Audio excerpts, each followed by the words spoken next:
Welcome to Film Freaks. This is Justin Llewellyn. Daddy Williams. And now we're going to be talking about one of the most popular science fiction films that started all the way back in 1979 with a film called Alien, directed by Ridley Scott.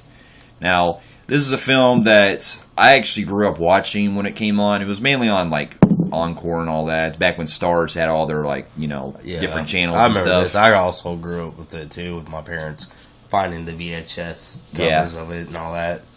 Yeah, it pretty much began as a film that kind of threw a lot of people off because in a way it was directed by Ridley Scott. I think it was one of his earliest films that he did. Yeah. Where he pretty much took the idea of doing these space truckers who go on this mission to discover that they get a signal that's at this planet that they go to, and pretty much in a way, the film is more of a horror film because when they get to this planet, one of them discovers that there's this egg they come across that has this species come out, and it has this hugger thing come out, and it attacks them. Yeah. And then, as we see later on in the film, we see that the main guy, the character played by John Hurt, he's eaten in one part, and we see that something is growing inside of him, and it busts out into a fucking chest burster. Which becomes an actual iconic scene used and dubbed and made fun of for many years to come. They later reused the same scene in Spaceballs. Spaceballs. Well, they used it in many films. It's been used in probably over 120 films. Yeah. As a make fun of in TV shows. Yeah. So it became an iconic thing. Yeah, and pretty much the story deals with them having to survive from this alien because as the movie progresses, they start to notice that this alien is starting to grow bigger and bigger. Yeah. And in a way, the film kind of becomes like a haunted house, but in space. Where it's they're stuck on this little ship. Yeah, where it's a huge ship and everything, and you can easily get lost on it. Yeah, you can get lost, but the alien it kind of makes it kind of claustrophobic in a way because the alien, when he gets around so quick. Yeah. It feels like it's claustrophobic atmosphere where it can get so fast, it goes so fast and get to you real quick. Yeah. And, growing up, this was always one of my favorite sci-fi films a lot because because what sparked with a lot of the series the most was not only did it have great effects, especially by the guy, I forgot the guy's name. Even the drama, the dialogue in this. The dialogue is pretty good. It's pretty good because that guy. I was really interested in the people in this. Yeah, because this had a young Sigourney Weaver in the role. It had many people. Yeah, it had Tom Skerritt. You had Yaphet Kotto. You had Bill John Paxton. Hurt. No, that's in the next one. Then you had Veronica Cartwright. And then you had the other guy from Day After Tomorrow, Ian Holm. Yep. And this film, it's different from probably the rest of them because not only is this the first one to really make it more of a horror film, because we get some of the later ones that try to copy a little bit of it, but this is the first one that when it came out, it was a big deal because not only... It's also unappreciated. And the thing is Aliens, in the second one, Aliens, I actually seen first over this one, and I had a hard time... Yeah, I did too. When I was younger, knowing the difference between the two, because they actually have the same name, and if you don't pay attention, Aliens 2 has the S at the end. Right. So that's the only difference. Yeah, that's what I'm saying. I saw Aliens before I saw the first one as well. Yeah. And Alien was always one of my favorite films because it feels so different for a science fiction film to be pretty scary too. Mm-hmm. This one deals with as more of a horror film than the rest of the films come along. And overall, I want to go into more detail, especially, but you have amazing effects. Practicals were amazing, especially when you don't even see a lot of that. Screaming, yeah, and the stomach and all that. It came out, but the alien, it's so mostly in the shadows a lot. Yeah, you can see a lot of parts where you kind of get glimpses of it, but it's not till near the end we actually see the whole thing. You kind of get a psychological approach to it. Yeah, which is cool because they build a lot of suspense up with it. Yeah, and which is underrated. It is. This film is not really talked about as much as Aliens was, but yeah. But Overall, though, I mean, I really do love the first one a lot. There's more I can go into detail, but I mean, it's pretty much more of your typical. It basically sparked the ground as a survival flick. Yeah, you're having to survive in space because tagline says, "In space, no one can hear you scream." So overall, because it's one of my favorite movies of all time. It's definitely a 9 out of 10 for me. Yeah, I'm gonna agree with you on this one. 9 out of 10. Yeah.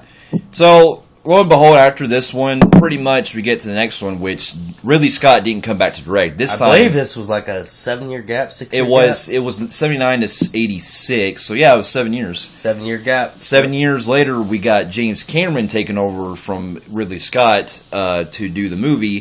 One great director to another great director. Yeah, because this was after the success of Terminator, when James Cameron was pretty much getting to the sci-fi genre. Yep. And so after he got his big break from Terminator, he went now to Aliens, where we pick up about 7 years later, because the only survivor we had in the last movie was Ripley, who survived after killing the alien and pushing the alien out of the fucking space station. And he blows up. And it blows up, or whatever, or it gets like sucked out. And I believe she gets cryogenically frozen inside this tube that's inside the ship, and it's about... Basically, he's saying that the movie itself is 7 year. The sequel is 7 years after the first one, but in the storyline, we take its place. Actually, I believe 40 years. Yeah, I think later. So.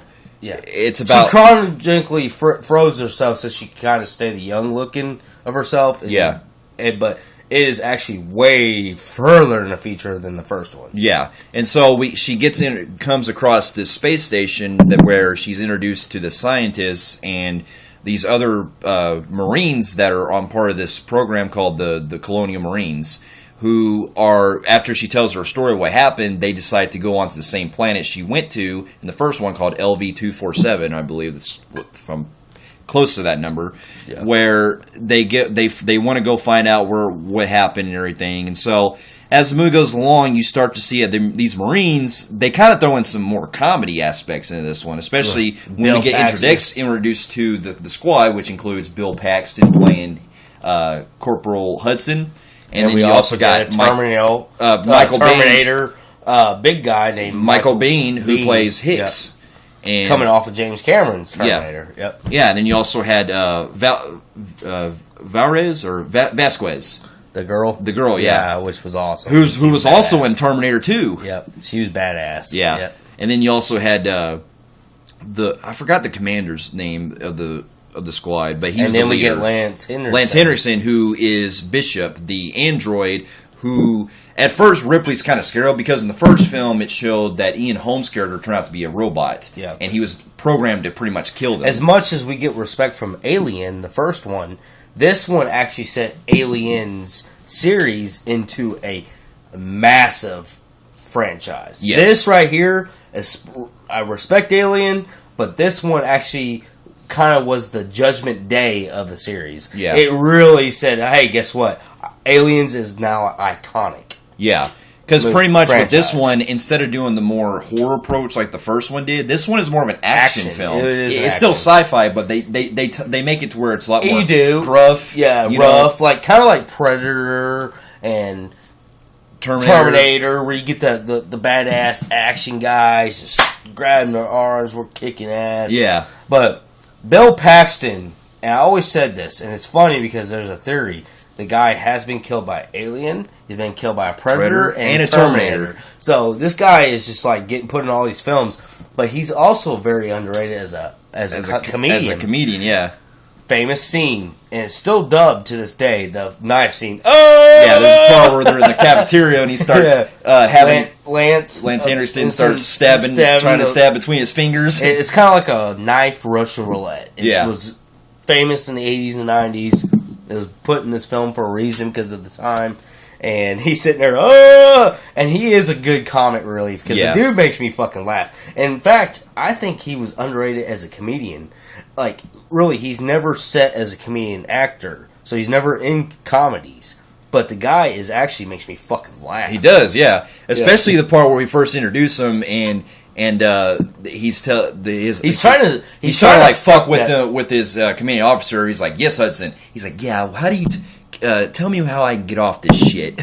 Yeah. Or whatever. His lines are so fucking hilarious in this film. And not only that, I love how he wants to fuck that short hair one. Mm-hmm. He's always trying to say some Vasquez. Vasquez. He's trying to always say some dirty shit. But she's a rough G.I. Jane bitch. Yeah. And she's like, fuck you. She's a badass. She's cool. She's like, suck my dick, bitch. Yeah. And so, as the movie goes along, they get to the planet, and this is where also we get introduced to the little girl named Newt. So, they go back to this planet where Ripley was at. Well, this is already 40 years later. Apparently, between the 40 years after Ripley was frozen and put in space, at the same time, there was a bunch of people who discovered the same planet, and they built a world on it. They actually built civilization on this planet. Okay. So it's been a while since I've watched this whole civilization was on this planet. Newt, she was one of the only survivors. In fact, she was the only survivor. But a group, instead of alien, we get aliens, where they found there was where we get only the one egg. There was apparently multiple, beyond thousands of eggs somewhere on the planet, which hatched, and it spread it hundreds and thousands of these fucking aliens, and the civilization was actually wiped the fuck out. Right. So this is between Alien and Aliens, between when she's sleeping, that the civilization discovered this planet, built a world on it, and then they all got fucking killed off by these aliens. By hundreds and thousands of aliens. Newt was the only one that escaped. And she hid between walls. Right. She kind of pulled a Jurassic Park 3 where she was living amongst them. Yeah. I got you. Yeah, so they discover her, they find her, and while they're discovering what the fuck happened here. Because not only do they go back there because what her explanation was, Sigourney Weaver's character, Ripley, but they also go back there because they have a mission to discover what happened to these fucking people. Yeah. And so when they get there, this is when all hell breaks loose because they're dealing with all the aliens that come across they swarm at them and shit. You see them crawl on the walls and everything. And the effects they use in this one are even better than how they used in the first movie because you see a lot different ways they look in the shadows and stuff, especially when they're crawling on the walls. And when you see them in full lighting, it's really fantastic the way the camera's set up with it. And I like the weapons they use with the Clone Marines, like the flamethrowers and the machine guns and stuff. Yeah, they add more great weaponry in this film. Yeah. Great acting, great cast, good comic relief, but they also add more brutality. And I think beyond Alien, this adds more tension and more anything bets are off because you get dozens of these fucking things. Yeah, because you're still rooting for these characters to pretty much try to survive throughout the situation, and you start to get to know one another for who they are. And when you get cut off, you're like, "Holy shit!" You get those kind of shocking moments, and you get some brutality killings. Oh yeah, in this one. You get more details of the huggers in this film. Yeah, and we also get we meant to bring this up earlier, but as far as Dale Paxton, he gets that improvised line that he actually up on a spot where he's like, "Game over, man, game over. What the fuck are we gonna do now?" Yeah, he actually came up with that on the spot. Yeah. So pretty much as it goes along, they start to get killed. The Marines are slowly getting killed off one by one, and then pretty much the only one survivors we have left after everyone's pretty much killed, we get Ripley, Newt, and Hicks and Bishop, and we get to our final climax, which is the first time we get introduced to a fucking queen alien. Yeah. And when I first seen that, when I first watched it when I was younger, I was scared. This thing was so fucking huge. And it's actually an iconic thing because I remember growing up when this film was out, they promoted the toy, and I actually had the queen alien toy. Oh, yeah?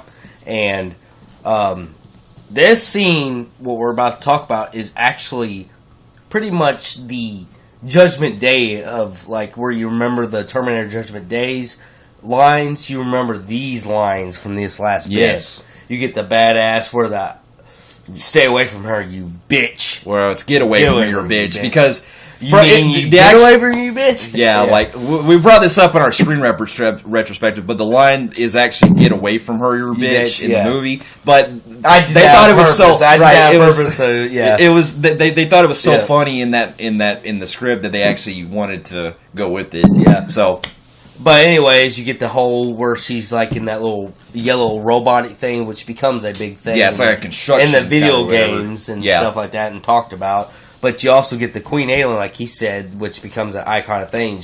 And this alien is like fucking huge. She gives birth to like 50,000 of these eggs, and she spreads them throughout this planet. Yeah. And you get the iconic scene, which what I always remembered was when Lance Henderson gets ripped apart. Yeah, that's when we first get introduced to the Queen, because you see the Queen. He's sitting there talking to her, and then all of a sudden he's like, oh, and then he gets ripped apart. And then it was weird, always weird, because like I was so young seeing this, I'm like, he's got white blood. I didn't understand, but I was so young. But yeah, because I was like, why does he have white blood? Mm-hmm. And then years later, when I watched it, I was like, oh, he's an android. Okay. I actually waited years later. I was like you. It took me years later, but then you get the, get away from her, you bitch. You get the final climax battle, and where the alien pretty much gets launched into space like the first one. Like the first one, which I guess you could say that kind of doing the first one. Yeah. But it was still iconic. And plus, we get to the ending, which has them, much like the first one again, they go into a cryogenic tube, and this time they're bringing Bishop with them, because his head's still alive. Yeah. So, and it was weird that he was still alive. I was like, oh, he didn't die? Well, because in the first one, when Ian Holm, when his character was still alive, his head was still alive, they just burned him with the flamethrower. Yep. So overall, though, this is my favorite of the series. Yeah. It's a 9.5 out of 10. Yeah, it's my favorite of the series. It's a 9.5 out of 10 for me too. It perfectly makes it's a great sequel with not only expanding the story with the aliens, they but do also more with it. They do more with it. They actually capture everything better from the first one. Mm-hmm. This is one of the few like I got a few franchises out there that the second one actually beats the first one. I'll bring it up in other movies, but franchise talks, retros I'll do. But this is one of them. Aliens 2 is by far better than the first one. It does so much. You got great comedy. You got great chemistry between everybody. Yeah. You got more blood, more gore, more fights, more brutality. I respect Alien what it did, but I like the concept of having dozens of them. Right, and plus, with elaborate more on the mythos of the alien really was cool. Yeah.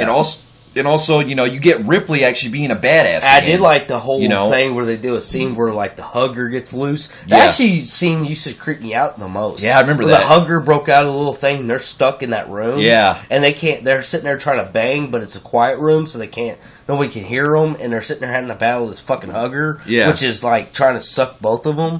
So I got into that shit. So yeah, I did too. And plus, what was really interesting was that Aliens is one of the earliest examples of a lot of people that have said in various articles that it's what made female action stars more in the public eye, because this film had Ripley becoming a badass. Yeah, I love Sigourney Weaver. Oh yeah, she's always going to be the face of this franchise. And plus, she was actually nominated for an Oscar for this film, which is rare for a sci-fi movie. Sci-fi movie and a horror sci-fi at that. Yeah, but I actually loved her performance, dude. She's the face of this franchise, and I love everything. That's what I'm saying. Yeah. So overall, it's definitely my favorite of the franchise, and I'm really dug what they did. Now, there was after the success of Alien, it was obvious that a sequel would be given. Now, keep in mind, it took a long fucking time to bring another one out, because from what after years later when I was reading up about it, it turns out that Alien 3, when it was going to come out, actually was in development right after Aliens, and this one has the tendency of becoming the most developed, out of the franchise, has the most development problems, because behind the scenes, this went through so many fucking script changes that it pretty much boiled down to having different directors come in and having to reshoot so many different things. Yeah. Now, a lot of wars, a lot of behind the scenes fights and arguments and disagreements, production problems, you name it. It's just constant. It was a chaos apparently after during the set of Aliens 3. But anyways, after so many years later, after we get to Alien 3, which there's the first time we see director David Fincher directing a movie, because it was his debut and it was his first movie that he directed, and you can tell this film from the start has a lot of fucking studio interference, because this movie went through so much development hell that anyone who pretty much took over this directing probably was in a bad situation. Yeah. Because, okay, basically the film begins with... Again, like... And that's my only problem with this franchise right here is, again, we get the same shit with this part, with the whole... Cryotube frozen. And then we do another 40 to 70 fucking years. No, this one is like, I believe, not too far off. It's like about 5-10 years. It starts. It's about. Let's see. I'm reading up here. It looks like it's actually not too far from the last movie. Yeah. Well, anyways, it doesn't matter. They're frozen, and again, they do the same shit again. Yeah, but here, the whole wake up. But this right here, what we're about to talk about, is what back then and until now is what pissed off a lot of fans of the franchise. The movie opens with the cryotubes crashing on this planet called Fury 161, or Fiona Fury 161, which is a prison planet. And from the start, it's already established that Ripley, Newt, and Hicks are crash land on here, and Newt and fucking Hicks die in the opening scene. Apparently they couldn't get none of these guys, these two, back. Well, that's the thing I want to talk to you about. Michael Biehn was actually offered to come back in the movie, but because, again, the fucking studio couldn't make up their mind with the script stuff and everything, they actually wanted to do something different and instead kill his character off. Because they actually had a model of him in the film that they wanted to use that had his likeness. That was a prosthetic of him actually dying. Yeah. That they actually wanted to use. Yeah. And so, right from the start, you already know this movie's going to be fucking trouble, because they killed off two of your favorite... They killed off two of my favorite characters from the last movie. Your favorite characters. Can you imagine... Let's just say that we had, in Terminator 2, we have Arnold Schwarzenegger, which is the face. Then you have Sarah Connor and John Connor. Could you imagine them doing Terminator 3, and at the beginning of the film, Sarah and John Connor die? That's basically what this fucking thing did. Yeah, it's You killed the people who followed you throughout the franchise, and then you kill them off screen and say they died in a fucking crash? Yeah. And basically, this film... Because not only is that insulting it's the insulting fans, the best movie and the previous two movies by killing them off screen and saying something as simple as a fucking hugger and a car and a shipwreck caused that. Exactly. Why did Ripley not go? Why was it why did I survive? To see that's the thing. It's now, here's something I will defend, but this will be on a later subject when we get to this, because this is something I want to bring back up as far as connecting to the franchise. Yeah. It's still, believe me, don't get me wrong, it still fucks this movie up, but I'm saying it at least helps in somewhat with bringing the continuity in. I'll talk to you about it here later on, but it's a good thing that they brought this up later. But anyway, yeah, they die, and basically Ripley survives from the cryotube, and she's on this prison planet where she shaves her head, and that's when she becomes bald. And she's on this planet full of rapists and convicts that are in this really bleak and very depressing location. Like, this whole film has a lot of religious symbolism and all that throughout it. And you're seeing a lot of shit that goes down with these inmates where, it's almost like they're kind of really, they're really shocked to see a woman on this planet, because this whole planet is really, there's like no women. It's just them. And it's pretty much basically saying that it's a male prison. Yeah. So because you get a lot of these horny ass dudes that haven't had pussy, and so basically these guys have committed some harsh crimes, so they're put on this fucking planet serving the rest of their life. Yeah. And so throughout the film, we find out that Ripley, who's approached by Charles Dance, who you remember from Last Action Hero. He's the doctor. He discovers from her that there's actually an alien that's growing inside of her. And because what happened was there was a face hugger that got onto her in the beginning of the film, and the blood got inside of her. Yep. And so because that face hugger was still there after she left the tube, it pretty much, this is what threw me off, because there's two different versions of this film, keep in mind. There's the theatrical version and the assembly cut. Now, in the theatrical version, I believe what it was that it was a dog that gets inside the cryotube and it basically forms, like, conjoins with the facehugger or whatever. So the alien actually kills the dog and basically becomes like a hybrid like the Thing. Now, the assembly cut has it to where instead of a dog, it's an ox instead. So whichever version you watch, it's the same thing. An alien, once again, like the first film, an alien gets on the loose, and it's picking off these inmates one by one inside this prison planet that they're on.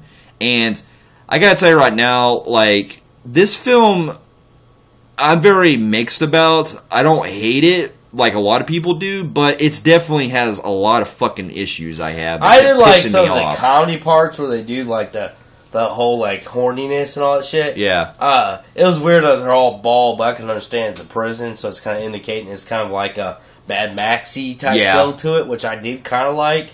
But I do agree that,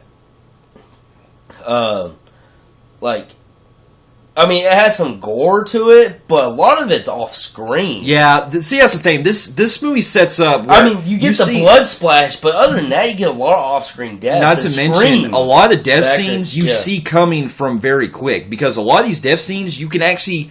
They try to be clever with this fucking point of view shot of the alien actually zooming in, going after these guys, which is a cool effect, because I like the point of view, but it's not something I find scary with the whole fucking point of view shots. So, because you see the alien going after these guys in different shots of where it's through the alien's perspective. And then you also get other scenes where you know that they're going to get killed in a lot of parts. And not to mention, a lot of the death scenes are very quick, you know. You don't really get to see much variety of them. Yeah. And another problem I have, too, is that they make it to where a lot of it's very pad out, because really we spend like a kind of majority of time like the pacing was really fucking slow in this one. Like they spent a lot of time like building up to the alien, you know, getting loose and shit.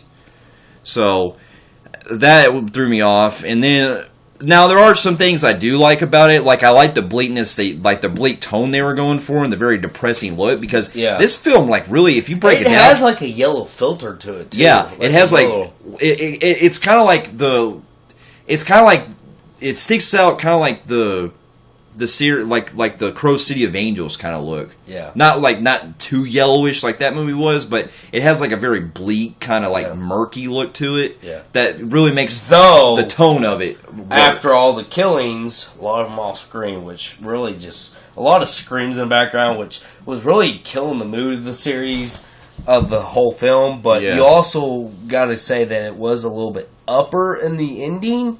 That's another iconic thing. The ending kind of gets where it kind of gets better. Yeah, so I can at least appreciate that. Though it's sad that it had to end on such a shitty of the franchise, but still. That's what I'm saying. Like, the ending involves where the Weyland Yutani group that we were introduced to with the last film, they pretty much have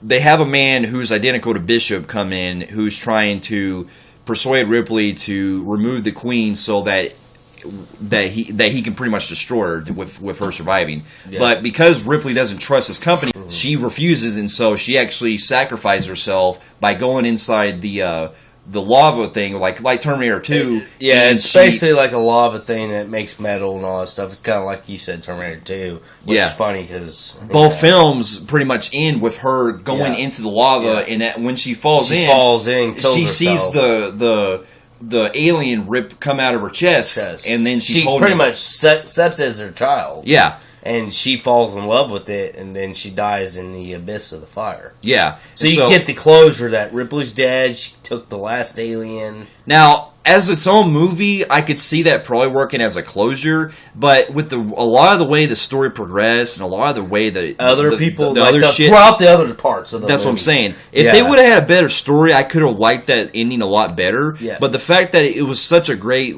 moment in such a shitty movie, I believe that was 3 that did the famous where she's sitting there at the wall. And he's like, that was iconic. Yeah, that was an iconic. It was though. To this day, when I watch it currently, though, I watch some of the parts with it where it has the CGI and the alien does not hold up. The CGI parts, the aliens that are running around the walls, unfortunately, throughout all the movies of the franchise, is the most obvious CGI. Well, this one started. This one started because this alien that's running around, it's the very most obvious. It's very obvious CGI and it doesn't hold up today. Yeah. But the part where he's licking her is that's cool. iconic. Yeah, I do like that because part. they actually did the practical shot for that. Right. Yeah. But yeah. Out of the whole franchise, unfortunately, this film has, because of the CGI they did with this film, actually, compared to the rest of the franchise, this one actually is very outdated. Yes. Yeah. So, there's more I could go into with this one, but it's been kind of a little while since I last watched it, and I just think this one's very below, really way below the last one. Yeah. Like, this one does not hold up for, there's things I like that are okay, but then there's other things that kept pissing me off. So it's a very average alien film. Yeah. So with that, I'm going to give the movie probably it's hanging on a thread about 5 out of 10. Okay. I'll go a little bit tiny above you. I'll go 5.5 out of 10. Fair enough. Well, and then after this one, we really get some distance. Well, I wanted to bring this up because this kind of ties into what we were talking about earlier. Yeah, we might bring this in. So now, last year, me and him played the video game Alien Colonial Marines, which was released a couple years ago. Now, I know a lot of people hate this game, and it's your opinion. Fine, take what you will. I like the game for what it did because, for one, it actually does expand on certain aspects from the films. Because basically, this game is taking place after the events of 3. Yeah. Now, on the back of the box, it's saying it's the true sequel to Aliens. I mean, supposedly they're probably ignoring 3, but no, they actually do tie some things into the 3rd game. Yeah. Or the 3rd movie. So, what I wanted to tell you about earlier was that in the game, we actually get to see that Hicks is still alive. Yeah. Now, keep in mind, this is a game that actually they needed you to buy a lot of the expansion packs. There's a expansion pack on there that actually shows that this entire time Hicks was inside of a cryotube at first, going with Ripley at the end of Aliens, and then it shows that his buddies were coming there to get him out, and then when it's the long story, but basically what happens is one of his friends that he's with, one of his comrades, actually gets inside this cryotube and goes in there. So basically, this entire time we're led to believe that instead of Hickstein, it was actually someone else. Yeah. Which is a good thing, but still you fucking kill Newt off in the 3rd one.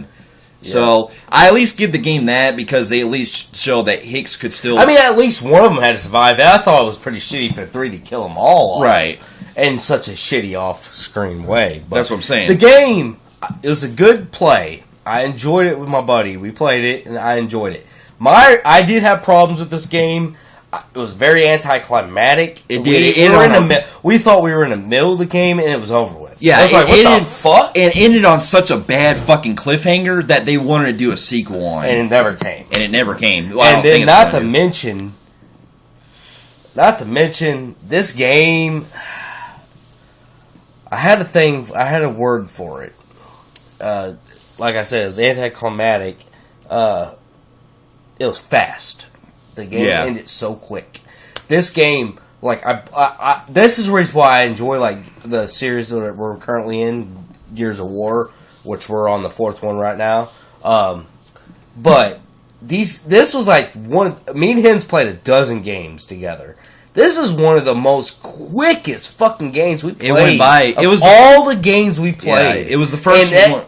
I hate that. I hate quickness. I hate easy. I hate being given the win. And I hate fucking anticlimactic. Yeah. And not to mention, it was weird because in this game and also in Alien 3, in the Aliens, they do have a lot of guys that resemble Lance Henriksen in all of them. I noticed that. Like, they bring Bishop in all Aliens. But he's, like, brought in, like so... They get misportioned. He's just thrown out there. It's like, what the fuck? Okay, you did because his face, because he's Bishop. But, like, the story just feels kind of, like, dippy and shit. It's weird because in 3, they show that there's the creator of Bishop who was modeled after him. So I get that. But from what I remember in Colonial Marines, Bishop is still alive in this one. Yeah. And I'm like, the fuck? How did Bishop survive? Because he was torn apart in the last, or he died in the last movie. Yeah. So that was my kind of issue. I couldn't remember how they explained it exactly, but I remember he didn't die in 3. Yeah, he did. Remember they killed him in the beginning of it. They just remember after Alien destroyed him, and then that fake one came out. Yeah. But anyway, long story short, if you guys liked Colonial Marines, I do say at least check it out. It's a fun game as like killing aliens and huggers and just having a good beer and having fun with your buddies. But if you're really in for the story, the climax, and you want a long game, this game is not for you. It was really kind of disappointing. It's my most disappointing game I played with my buddy here. We played dozens of games with each other. Yeah. For what they did, for the most part, was like me and him play a lot of games, like co-ops. It's just because that ending, this one was disappointing. It was, yeah. So with that, it's a very 6 out of 10 for me, on a game level. Yeah, I'm going to agree with him. I'll go 6 out of 10. I think I'm actually being nice with this. Yeah. As being 6 out of 10. Yeah. But anyway, so now we get to a couple years later after that, we got... the game actually was way advanced than this movie, but this movie actually came continuity after 3. Right, so a few years later after 3, they did the next one, which is Alien Resurrection, which, trivia note, I'm sure a lot of people are aware of this, this one was actually written by Joss Whedon, who later did The Avengers. Yeah. And also, it was the first one I remember seeing when I was little. So actually, I saw Resurrection before I even seen the first film. Mm-hmm. Or I'm sorry, before I even saw Alien. So this was my introduction to Alien, the franchise. Yeah. And so, Alien Resurrection, released in 1997, was the film that pretty much was saying, you know what? 3 pissed off a lot of fans, so why don't we actually do something and bring Ripley back? Yeah. So they do. In this one, they have it to where it's years later, and the scientists discover there's a strand of DNA. I believe it's Ripley's hair or something. I couldn't remember exactly, but they find a strand of DNA that they're able to clone Ripley out of. And so they make a clone of Ripley from her original human self. Yeah. And so these scientists are studying her and everything, and we also get introduced to Brad Dourif's character, who's a scientist, and he's like... He has these aliens that are actually captured, and he's testing them. So we're actually seeing, like, years later that the humans are where the aliens still are now existing. And they capture them. They've captured them, which I thought was for this story, I thought it was very cool what they did. Yeah, I do like that concept. It's a different change, and it's the fact that we can finally catch them and test them and see where they're from and what they can do, what their capabilities of. Yeah. And so with this, and then we also, as the story goes along, you start to see these other team of, they're pretty much ragtag criminals that get captured by these officers because they're pretty much like, they're like space convicts or whatever. You get Ron Perlman and his gang that come in. And it's like a mixture of, I guess you could say, cons from the third one, and mixed in with Colonial Marines because the second they're one. trying. So it's like, okay, we're going to take the whole Marine aspect from the 2, but we're also going to make them like really mean and ex-conish, badass. So we're going to actually put them as in Colonial Marines like 2, but got the mindset of cons like in 3. Yeah. So like both of them connect. They're like conjoined. So basically we get introduced to Ron Perlman's character, which who is like fucking around with Ripley because Ripley who's now a clone seems to have the mindset, which this is one of the things that threw me off. Ripley is a clone, but she still has the mindset like the original Ripley. Yeah, like she remembers everything. Like she remembers everything, which kind of threw me off. I'm like it's inconsistent. It is consistent because in other clones in the series, they don't remember what happened in the original life. Well, I mean, at first she doesn't come across that one, but there's parts throughout it where they keep reminding her of her original counterpart, and then it's like you can get an idea of like, oh, I do remember that. Like, she doesn't say it, but you kind of get the idea like she's thinking of it. Yeah, like she just came out too... You think that she came out too Ripley-ish so quick. Yeah. Like, she's already kicking ass. Well, because we see that she's developing at first, but they go by fast with that. We don't even get a lot of time with her. They speed that part up to get to the actual movie part. Yeah, and then as we see that the aliens that are captured by the scientists, they escape, and then the rest of the film deals with the aliens on the loose, like Aliens. So this one is trying to be more like Aliens, much like the third one was trying to be like the first one. So it's trying to be like Aliens, where you have the aliens on the loose, and then the officers get killed in really bizarre ways. Like that part where that dude gets killed, and you see him like saluting, and all of a sudden he's like feeling his blood. He's like, he does like this weird goofy face, you know. This one I have a problem with a lot. I did have a lot of issues with. I felt like, okay, you're pissed off at 3, but all you guys did was pretty much rehash the same shit again. Yeah. You're getting that same typical colonial-ish, fucking con-ish shit, and it's the same shit. And you're following Ripley like the fucking other movies. That's it's what I'm saying. Same shit. Now, here's what also threw me off. They have a guy in here named I forgot the character's name, but he's played by Michael Wincott. You may remember from The Crow. He played I remember Jill or whatever his name, Top Dollar from The Crow. They spent a lot of time with him in like the first like 30 minutes. Like he's supposed to be kind of like the leader of the group, whatever. Yeah. And then there's a part which is stupid because here's one of my biggest issues with this one. They're trying to, looking around, trying to basically find a way to get out of there. They make the obvious choice by him going to this, like, hole or whatever and looking at what's down there, and he fucking gets killed off. I'm like, okay, why the fuck do you spend so much time with this guy and then you're just going to kill him off right there in an off-screen way? Yeah, but you also get a good Winona Ryder in this. Yeah, you get Winona Ryder who has the short haircut, and... Which for a short haircut woman, she was sexy. Yeah. It's weird because this one, they're basically treating her where we see a twist later on where she's an android, but in a way, she doesn't really act like an android throughout this entire movie. She acts like a human. I'm saying at least with Bishop and the other guy, they recognize they at least were able to resemble a lot of human qualities. This one, and they just happen to have basic robotic parts. It's weird that they can recognize themselves as androids in all the films, but she doesn't know she's an android. That's what I'm saying. This is what threw me off, because it's like this entire time she didn't realize she was an android. I was like, what the fuck? Are you telling me this entire time you're not one? Now, I remember growing up and seeing the trailer of this film. I'm a lot older than him, so I kind of remember this shit. I do remember seeing the iconic, which got me invested in the film, was the swimming aliens. Yes, now that really got me involved. Now that was something we've never seen. Yeah. I will admit, after seeing this part of the film, I actually thought this was pretty cool. I thought this was cool. Okay, so we get to where they're trying to get up this ladder, and they're trying to get to this other area of the place, which is pretty much swarmed with water, and there's actually aliens in the water, and they can swim. They can swim.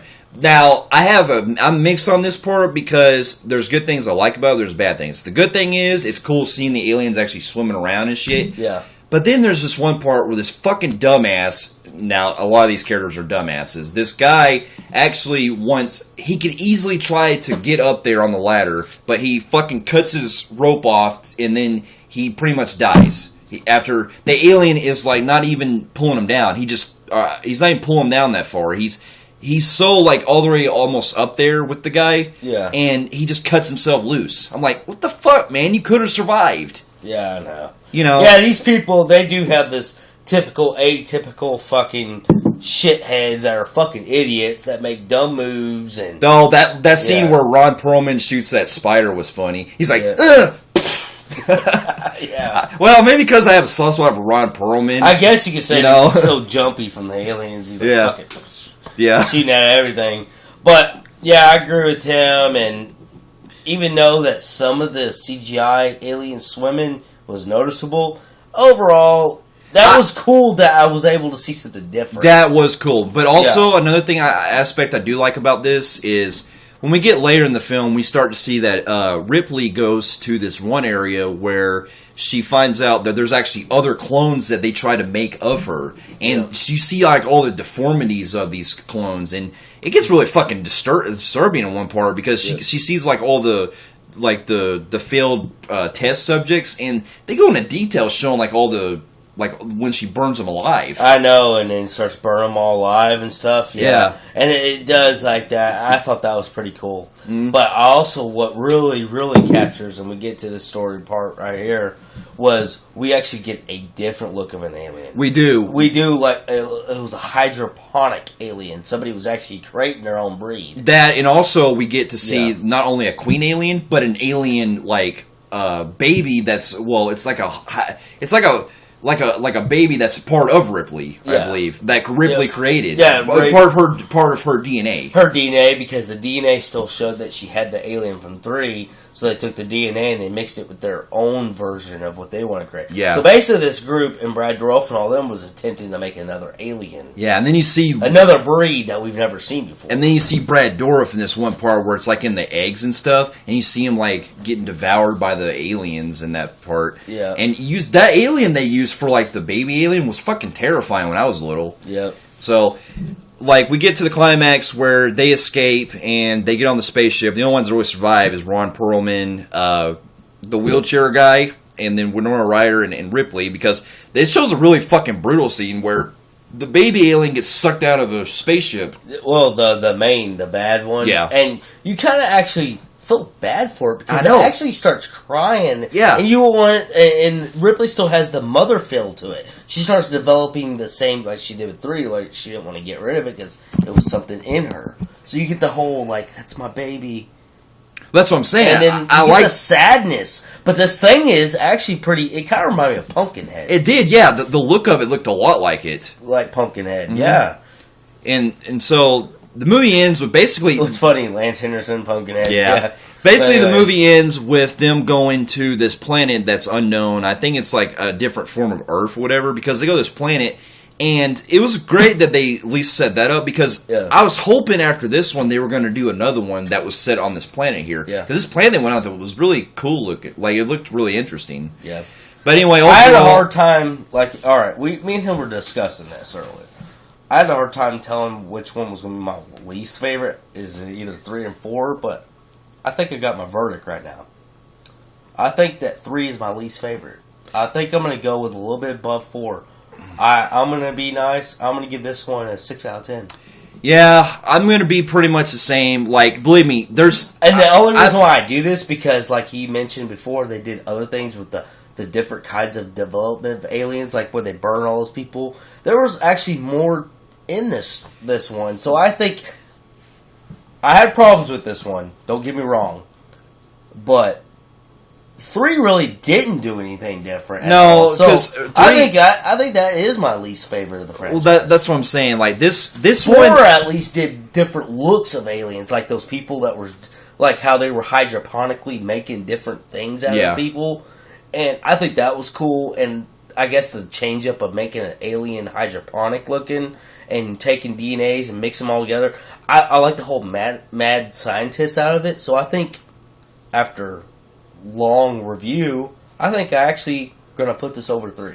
I'm the same way. Like, I'm gonna give this a 6 out of 10. That's what I'm saying. Like, don't be wrong. There are things I don't like about Resurrection, and even because 3, I have a lot of problems with 2 and Resurrection as well. But because there are more things that piss me off more in 3, I feel like this one is at least more. They at least tried. I give them at least credit for trying to be like Aliens again, with at least doing something a little different, and also kind of having the characters a little more like aliens. Mm-hmm. Because 3 was trying to be like the first Alien movie, but the reason why it failed was because that story really didn't do much, and plus it was so standard, and not ridiculous. To mention it was so it killed your 2 favorites off too, and plus they made it to where it just stuck out so much that it felt like a very depressing movie. This one, at least because of like the more entertainment value with like some of the characters and the way they kind of deal with the aliens, I give it just a little bit more credit. So with that, I'm going to give it a 5.5 out of 10. It's still not good,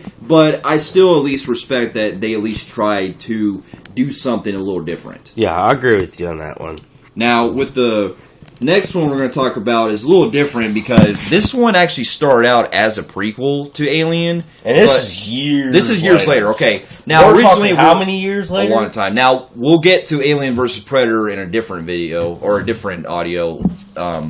But what we're going to talk about, to keep it with the Alien franchise, we're going to talk about the next one, which actually started out as a prequel, but then Ridley Scott came in to pretty much take the idea of doing a prequel to Alien. But the thing was, he was kind of iffy if he wanted to do a straight prequel or a standalone story. So he had another writer come in that was pretty much the writer from Lost, who, you will get to this, because basically they threw everything on the table to make it both not only a prequel and a standalone story, which is now called Prometheus, which we get to 2012. 2012, which was 4 years ago. No, from the fourth one. From the fourth one, it was We're talking about a big distance. We're almost 12, 13, 14, but 15 years. 15 years. 15 years later, we get Prometheus, which...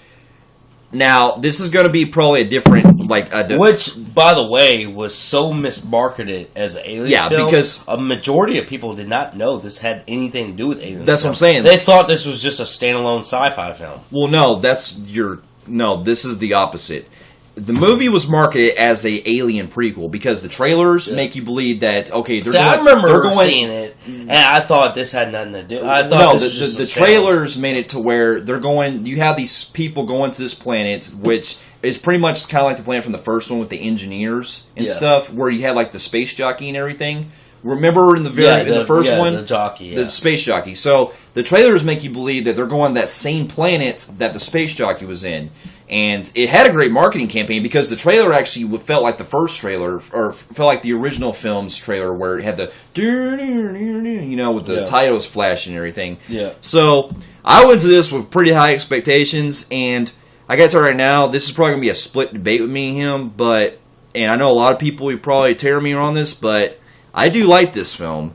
I'll get into it. So basically you have a group of people that are exploring pretty much the origins of life, because this film deals with a lot of different ideas of how the original. This film takes place about 100 years before Alien. Yeah. So about 100, maybe 180 years or something. Yeah. So you have a group of explorers, or I guess there's scientists or whatever, that are pretty much learning the origins of life. And at the beginning, we see this guy, he is approaching this waterfall, which is beautifully shot, where you have this guy pretty much doing this weird, he's pouring this sand or whatever that's in the waterfall, and then he just devours all of a sudden. Yeah. Now, I don't know what this scene had to do with anything, but it pretty much sets up the rest of the movie. Yeah. And you have these group of people that go to explore this planet, and they have quite a huge cast in this one. You have Charlize Theron, who plays the captain of the ship, and then you have Idris Elba, who plays the other guy, who's the lieutenant or whatever, and then you have Noomi Rapace, who plays the lead girl, Elizabeth Shaw, who is trying to figure out these origins of these different, where these creatures are coming from, because they find this cave that has these paintings of these different creatures, and so they go to this planet that involves with they discover there's a life form down there that they're trying to explore. And on the ship, they come across the android, who's played by Michael Fassbender, and this android's pretty fun because he wants to pretty much do human kind of qualities, where he's listening to music and everything, and he has these holograms where he's watching movies and stuff. Yeah. And then here's another thing that they do kind of tie into Aliens. They have a hologram that shows an older version of the Weyland-Yutani, Charles Weyland, who's pretty much an ancestor of Bishop. Yeah. or he's like the original creator or something like that. Yeah. But anyway, he's played by Guy Pearce. And so their job is to go figure out what this life form is down there. And as the movie goes along, you start to see these different areas they go into. They see like these different species that are like coming out of these gravels. And throughout the film, you start to see that one of them gets pretty much sucked in by a life form that gets inside of them. And throughout the film, we're led to believe that these are face huggers. Yeah. And so throughout the rest of the film, you're starting to see that the crew is trying to figure out what's happening, while at the same time you're dealing with pretty much a plot involving the robot guy who wants to pretty much not things go wrong, so he's trying to cover up the events of what's happening down there. Yeah. So he's trying to basically kill the crew at the same time. Yeah, like he knows that they're going to discover something, so he wants to kill the crew to make it not, so they can't come back with the results of where they're going to go and tell everybody about this. Yeah, and so we get to pretty much, I mean, the plot's all over the place, so I don't really go into too much detail, but basically, when this film came out, it was very polarized from a lot of people. A lot of people went into it thinking it was going to be a straight Alien prequel and were disappointed. Now, I can understand a lot of you were disappointed with this film a lot, especially the way it was marketed. Yeah. But to me, I feel like this film really deserves a lot more attention than what it deserves, because I think as its own story, I think it works a lot better than as an Alien movie. See, I would have to come back to this film, unlike his, what he did. I actually didn't know much about this film. I wasn't really paying too much attention. I had a lot of things going on in my life. I travel a lot with my job. So I basically did not see this in theaters. I waited straight to Redbox for this. And I will admit, this movie is beautifully shot. Oh, yeah. Visually gorgeous. Great. And I'm sure some of the casting was okay. It was good casted. I just thought the whole plot itself, especially that first half, was dragging. Well, see, that's dragging. Well, see, that's the thing. I remember being 40 minutes in this film and they're still walking around in that fucking ship. Yes, it could be interesting at times, but at the same time, it's fucking dragging its fucking ass off. I remember actually stopping this film like one or two times because I had shit to do, because I was kind of bored with this film. And I do like how, like, the last half, where, like, the big giant hugger. Yeah, you have the engineers. You actually start seeing the engineer and start seeing the big hugger. Yeah. And all that stuff. I do like that part. That's where it's getting kind of cool, because then you're feeling closer and closer to aliens. Right. But it would have been cool if maybe they would have done, like, a very big closure where it was an actual alien. Well, see, that would have been cool. That's the thing. This film, like we talked about in our review of Fantastic Beasts and Where to Find Them that we did earlier, pretty much this film was trying to be its own story, but you can tell, like, when they got to the last act of the film, that's when it started to try to be kind of like an alien movie, because of the whole Weyland Yutani person that comes in, and also we get it to where the engineer. Now, keep in mind, I found out later, this planet they're on is not the same fucking planet from Alien. This is in the same universe as Alien from the first one, but this alien planet that they're on is called LV-223, which is not the same planet from Aliens. Yeah. So, this is what threw people off, because they thought it was the same thing, but no, it's not. It would have been cool if they would have done that, at least. Right. Yeah. But anyway, the movie pretty much ends with the engineer trying to kill.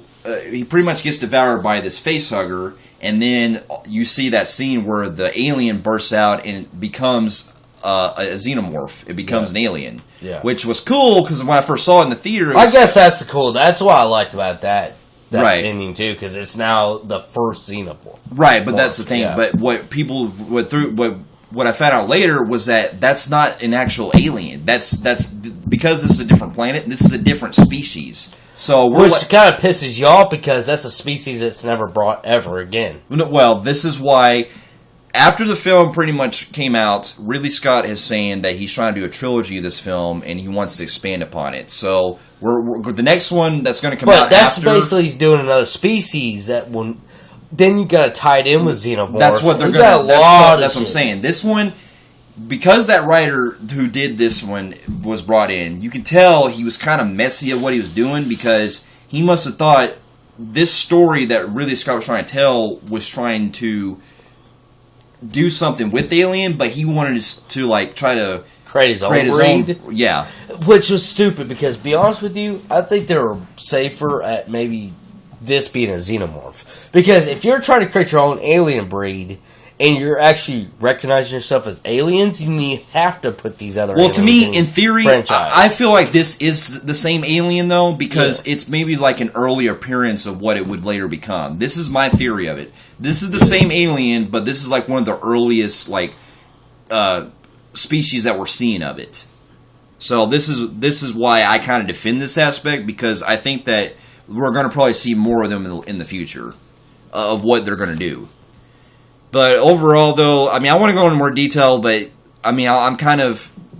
It's been a while since I really watched the film, but I do like the film and what it did. I thought the 3D was really good. I liked Michael Fassbender's performance, and I liked the story that they were involving, where they were discovering the origins of life and everything, and with the engineers and stuff. I just felt like, because it did feel forced with the whole alien tie-in, that it drew off a lot of what the plot was going with. So yeah, I do give it that, but overall, I'm going to give the movie a 7 out of 10. Yeah, I'm really going to low down this movie, man. I was really, like, it's beautifully shot, acted, and then some of the alien scenes and all that stuff, and I get what they were trying to do, but, man, I really just didn't enjoy this film, man. It was really boring to me. I killed a lot of concept. I get what they're trying to do, but they're not even going to be building off this one, because we get an Alien Covenant, which is trying to say, you know what, we fucked up in Prometheus. We're going to go and actually do the true prequel, or whatever it's going to be. We're going to fix this to be more xenomorphish. So I'm really going to say, man, it's hard for me to do this, man. I don't know what I want to give it. Oh, man. I hate to say this, man. I want to give it this grade, but I'm going to go to this grade. I'm going to give it a 4.5 out of 10. I was really... So it's out of the Alien franchise. It's my worst. It's your worst. It's my worst one. I can understand. If you add it, even though I don't want to add it to the Aliens, because truly it would be 3 is my worst one, but since it is part of it, man, the performance is great. I did like the visuals. I did understand what they wanted to do, but it just didn't work. It was. I understand. I know this is going to be. I know this is one that a lot of people hate for giving what it's doing, but you know, I like the movie, so fair enough. Fair enough. I respect your opinion. So after this one, pretty much Ridley Scott is now doing the next one, which will be called Alien Covenant, which comes out next year in 2017, which will actually be a sequel to Prometheus, which brings back to actually 3 of the main cast members. Michael Fassbender, Noomi Rapace, and Guy Pearce. Yep. And we also get newcomers coming in, Billy Crudup, and Danny McBride. So, Alien Covenant is a sequel? Yes, it is. Alien Covenant will be a sequel to Prometheus. Okay, so you correct me. Maybe if I watch this, I can... Sometimes there's a franchise, and I like to say this sometimes, and it can actually change your perspective of other films. Sometimes you can disagree with the first film. So the guy who disagrees, which I didn't like Prometheus, so I go and watch Alien Covenant. Then it gets closer to the series. Then it works on things, and I start to really like it. I could then go back into my Prometheus and see what they connected that film to this film, to the original series, and then I could respect it more. Right. And so my grade might change and grow bigger. Right. But right now, not knowing that they were going to do, this didn't exist for a long time, and it wasn't even going to be a sequel to Prometheus at first. I was just really turned off because I thought it was just going to be some standalone, just out of floating air fucking film. So maybe my franchise, my score will change in the future. I would probably do that. I will be offered to change it up, but right now, I'll go rewatch it and see what I can compare it to other films. Right now, it's a 4.5 out of 10. I'm disappointed in it highly, so yeah. I understand. Well, fair enough. Well, but overall, I am looking forward to Alien Covenant because I think that Ridley Scott probably hired a better writer this time because he learned from what happened in the last movie. So I think that what he's doing with the next one, it's going to be closer to the Alien franchise. And it is, judging by the cover. If you guys are watching our review right now, you'd be seeing our cover right now. It is actually going to start bringing the xenomorphs. So I'm anxious. Yes, I'm really happy. And I'm going to be seeing this film. Yes, I will be too. And overall, though, apart from the Alien franchise, I do like them for the most part. I mean, yes, I do have problems with 3 and Resurrection. But for what they did overall as the series went on, they brought in great concepts for the aliens, and I do want to see more of the mythos explored with later films. Exactly. And the thing is, I may have trashed some of these, like Prometheus and Aliens 3, but overall, I would own all these films because overall, it's not like we're having a good day to die hard type thing where one film is that bad but you just can't own. I can actually own all these films. Even Prometheus? Yeah, I can. For a 4.5, I'm disappointed. It'd be hard. I can accept it, but as far as the series on it, I would own it still. True. I will own bad films. One thing that I will say as far as going back to Prometheus is, now this might not change your perspective, but at least helps us, because a lot of problems that what that film also had was there were a lot of things that were not answered in that one. On the DVD, on the Blu-ray edition of the film, they actually put in 30 minutes of deleted scenes that actually answered quite a lot of questions of what we were missing. Unfortunately, I probably didn't see that. True, but I'm just saying, if you ever watch them, if you're kind of questioning of what was happening, you might, if you go give it a watch, it might give you a new look on the film. Yeah, I'll give that. I'll give it a try. Yeah. But overall, like I said, Prometheus, overall, what I thought about it, it was a very gorgeous shot movie. Yes. It was a gorgeous shot. So, yeah. Anyways. That's all we got. But we do thank you all for listening to our retrospective of the Alien franchise. We'll be back with the next franchise, which will be Predator, coming up. And that one, keep in mind, we like to bring this up. We're going to go, if you want to see our Alien vs. Predator retros with 1 and 2 of the Aliens vs. Predator retroing, go to Predator. Yeah, Predator. The next one will have the Alien versus Predator franchise there, and we'll be doing that one next. But we do thank you so much for listening to our thoughts on it. And what did you guys think of the Alien franchise? Comment below. And if you like what you see here, you can check out more of our retros on SoundCloud and on YouTube. And we'll be having more retros coming up here soon. We'll see you guys later. Later.